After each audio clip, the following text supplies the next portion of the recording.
ഇവിടെ കുറച്ച് നാളായിട്ട് ഈ സംരംഭകയെ വേട്ടയാടുകയാണ്. അതിന് കാരണം അന്വേഷിക്കുമ്പോൾ ഇപ്പൊ പറഞ്ഞതുപോലെ തന്നെ മുഖ്യമന്ത്രിയുടെ മകളാണ് എന്ന രൂപത്തിൽ തന്നെയാണ്. അപ്പോൾ ഈ കേസ് 3 വിജിലൻസ് കോടതി പരിശോധിച്ചതാണ്. തിരുവനന്തപുരം വിജിലൻസ് കോടതി, കോട്ടയം വിജിലൻസ് കോടതി, മൂവാറ്റുപുഴ വിജിലൻസ് കോടതി.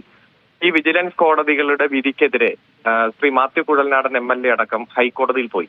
ഇന്ന് ഹൈക്കോടതിയും മാസങ്ങളെടുത്ത് അമിക്കസ് കുറിയെ വരെ വച്ച് വാദം കേട്ട് എല്ലാ വസ്തുതകളും പരിശോധിച്ചിട്ട് പറഞ്ഞത് ആരോപണം ആർക്കു വേണമെങ്കിലും ഉന്നയിക്കാം, പക്ഷെ അതിന് പിന്നിൽ വസ്തുതകൾ വേണം, ഡേറ്റ വേണം. പ്രത്യേകിച്ച് പൊളിറ്റിക്കൽ ലീഡർഷിപ്പ് ഒക്കെ ഉൾപ്പെട്ട കേസാകുമ്പോൾ ആ ഡേറ്റയുടെ ചെറിയ പിൻബലം എങ്കിലും വേണം എന്നതാണ് പറഞ്ഞത്. അതിനുശേഷം ആ കേസ് തള്ളിക്കളഞ്ഞു. ഡൽഹിയിലാണെങ്കിൽ ഡൽഹി ഹൈക്കോടതി ഈ കേസ് വളരെ വിശദമായിട്ട് പരിഗണിച്ചു. ഇവിടെ ഏതെങ്കിലും തരത്തിൽ ഇന്ററിം സെറ്റിൽമെന്റ് ബോർഡിന്റെ ഒരു ഒത്തുതീർപ്പ് ഓർഡർ, അതായത് സെറ്റിൽമെന്റ് ഓർഡർ, ആ ഓർഡറിലെ കണ്ടന്റ്സ് മറ്റൊരു ഇൻവെസ്റ്റിഗേഷൻ ഏജൻസി ഉപയോഗിക്കാൻ പാടില്ല, മറ്റൊരു കേസിന്റെ ഒരു അടിസ്ഥാനമായിട്ട് ഉപയോഗിക്കാൻ പാടില്ല. പക്ഷെ അത് അടിസ്ഥാനപ്പെടുത്തി അവിടെ കേസ് അന്വേഷണം ആരംഭിച്ചു. ആ കേസിന്റെ ഭാഗമായിട്ട് അത് കുറ്റപത്രം നിലനിൽക്കില്ല എന്ന് ആരോപണം ഉന്നയിച്ചുകൊണ്ടുള്ള കേസാണ് അവിടെ കോടതി പരിഗണിച്ചത്. ആ കേസിൽ അന്തിമ വിധി പറയുന്നത് വരെ കുറ്റപത്രം കൊടുക്കരുത് എന്ന് SFIOയ്ക്ക് നിർദ്ദേശം കൊടുത്തു. പക്ഷെ അതിനിടയിൽ അട്ടിമറിച്ചുകൊണ്ട്, ആ കോടതിയുടെ നിർദ്ദേശം അട്ടിമറിച്ചുകൊണ്ട് കേരളത്തിലെ കോടതിയിൽ കൊണ്ടുപോയി കുറ്റപത്രം സമർപ്പിച്ചു. ഇപ്പോൾ ഡൽഹി ഹൈക്കോടതി അത് സ്റ്റേ ചെയ്തിരിക്കുന്ന ഒരു സാഹചര്യമാണുള്ളത്.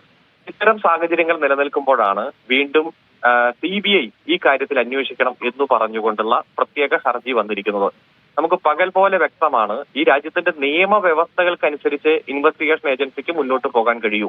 ഇപ്പോ ഇതിൽ ഏറ്റവും കൂടുതൽ വിവാദമുയർത്തിയ 2 പേർ, ഒന്ന് മൂവാറ്റുപുഴ MLA മാത്യു കുഴൽനാടൻ, 2 BJPയുടെ നേതാവ് അഡ്വക്കേറ്റ് ഷോൺ ജോർജ് ആണ്.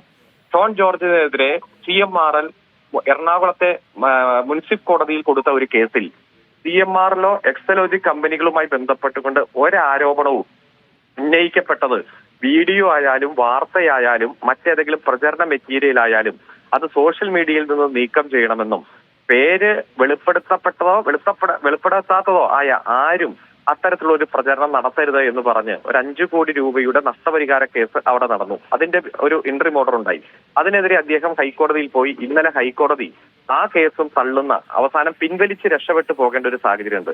അപ്പോൾ അടുത്ത കാലത്തേക്ക് ഉയർന്നു വന്ന എല്ലാ ആരോപണങ്ങളും കെട്ടിച്ചമച്ചതാണെന്നും അതിന് വസ്തുതയുടെ ഒരു പിൻബലം ഇല്ല എന്ന് നമ്മുടെ മുന്നിൽ കൃത്യമായി പകൽ പോലെ വ്യക്തമാണ്. ഒരു ഡേറ്റയും ഇല്ലാത്ത ആരോപണം.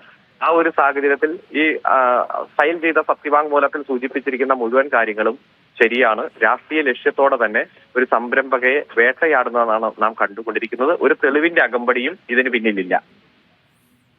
പേടിയൊന്നുമില്ലെങ്കിൽ പിന്നെ എന്തിനാണ് BJP അന്വേഷണത്തെ ഭയപ്പെടുന്നതെന്ന് ഇപ്പുറത്ത് പ്രതിപക്ഷം ചോദിക്കുന്നുണ്ട്. അതോ CBIയും കാര്യമൊന്നുമില്ലാതെ രാഷ്ട്രീയമായി വേട്ടയാടും എന്നൊരു ഭയം പാർട്ടിക്കുണ്ടോ?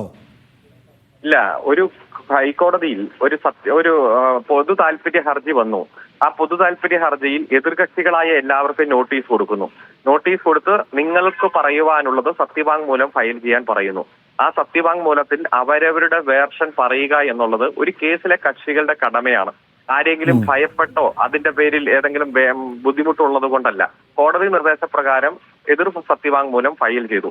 ഏത് അന്വേഷണവും വരട്ടെ, അതിനെ നേരിടാൻ തയ്യാറാണല്ലോ. ഇപ്പൊ ഇവിടെ കുറച്ചു നാളായി പല അന്വേഷണ ഏജൻസികൾ തരംതിരിഞ്ഞ് അങ്ങോട്ടും ഇങ്ങോട്ടും മാറി അന്വേഷണം നടത്തിക്കൊണ്ടിരുന്നവർ അവർ വിജിലൻസ് കേസിൽ പ്രതിയായിട്ട് അകത്തു പോകുന്നതാണ് നാം കണ്ടുകൊണ്ടിരിക്കുന്നത്.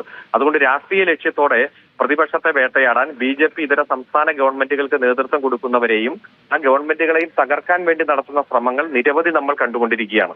അതുകൊണ്ട് ഇത്തരത്തിലുള്ള ഒരു കേസിനെയും ഭയമില്ല, ഒരു അന്വേഷണത്തെയും ഭയമില്ല. സത്യസന്ധമായിട്ടുള്ള വസ്തുതകൾ നീതിപീഠത്തിന്റെ മുന്നിലും ജനങ്ങളുടെ മുന്നിലും അതാത് സമയത്ത് ഉന്നയിക്കുക എന്നുള്ളത് ഓരോ പൗരന്മാരുടെയും കടമയാണ്. ആ കടമ മാത്രമാണ് ശ്രീ വീണ നിർവഹിച്ചിരിക്കുന്നത്.